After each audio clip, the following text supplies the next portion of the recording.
and welcome back to my channel. Today I will be sharing my August TBR and some 5-star predictions because I will be participating in Battleathon by Eleanor Reads here on YouTube. So I'll link the announcement video in the description for that readathon. Grab your favorite drink and let's get into the video.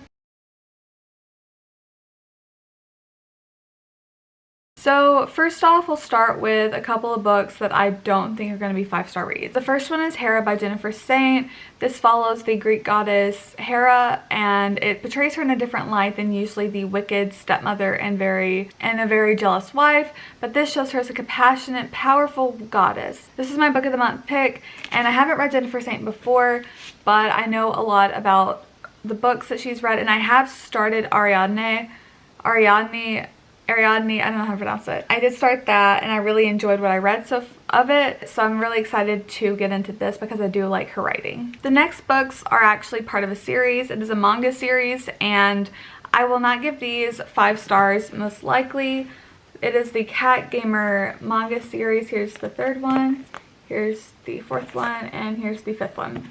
Usually I don't give each manga volume a 5-star usually, but I do give the series a 5-star just because it follows a whole story, but it's very small in how much there is packed into one volume. See, there's not much in that. I usually just give them about 3 or 4 stars, but the series as a whole is 5 stars. Now, on to my 5-star predictions. Last Days of Summer by Steve Kluger is about a 12-year-old boy and a famous baseball player.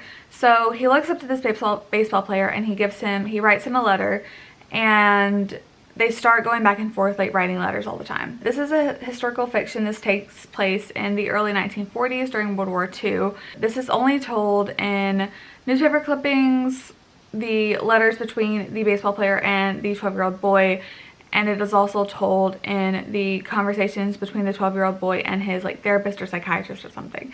It's mainly mixed media except for in the very beginning when you're first starting to learn about the characters. Yeah, it's told in a little bit of paragraphs in the beginning, but throughout the rest of the book it is only stories and newspaper clippings and stuff.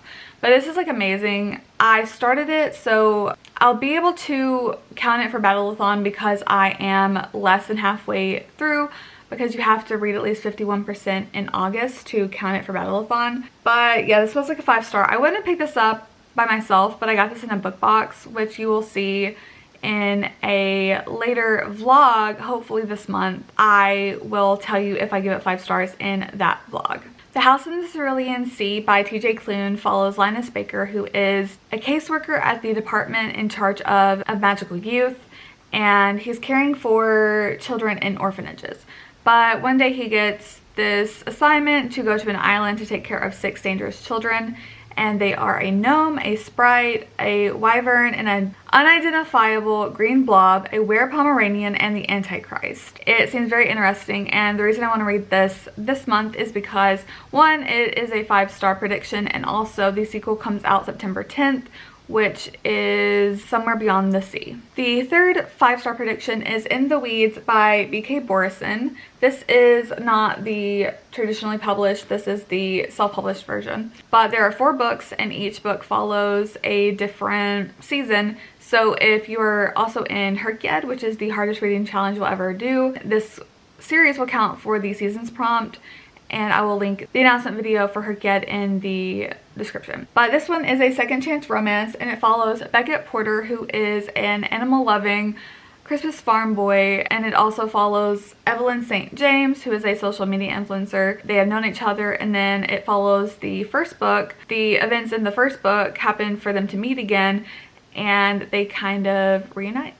So I'm very excited because the first book, Love Light Farms, is probably one of my favorite romance novels, which I am a big sucker for fake dating, so I think that's kind of why the only 5-star romances I've ever had are fake dating. But I do enjoy Second Chance, so I hope I will give this one 5 stars too. And the last 5-star prediction is Circe by Madeline Miller. I am also reading this one I'm reading Hera and Circe for Retoldathon by The Bright Side Girl, which I will also leave that information in the description below. This is a retelling of the Greek story Circe. I don't know anything about the story of Circe, but this author wrote The Song of Achilles, which I did give 5 stars. So I really like Madeline Miller's writing, so I think that I will definitely like this one. I'm sorry this video was so short, but I don't really have that many books to read this month because I am going on vacation at the end of this month, so I don't want to have a huge TBR. But that concludes the 8 books. I will definitely try to get to Hera and the House in the Cerulean Sea and Last Days of Summer because I will be finishing that for a vlog, but I don't know if I'll be able to get to In the Weeds. That is the only book I said I would not get to. Oh, and Circe. So these 2 are the only ones that I don't know for sure if I'll get to, but the other ones I will. So that's 8 books that I want to read this month. If you stayed for this long, leave an ocean or a water emoji for House of the Cerulean Sea, and I will see you in my next video.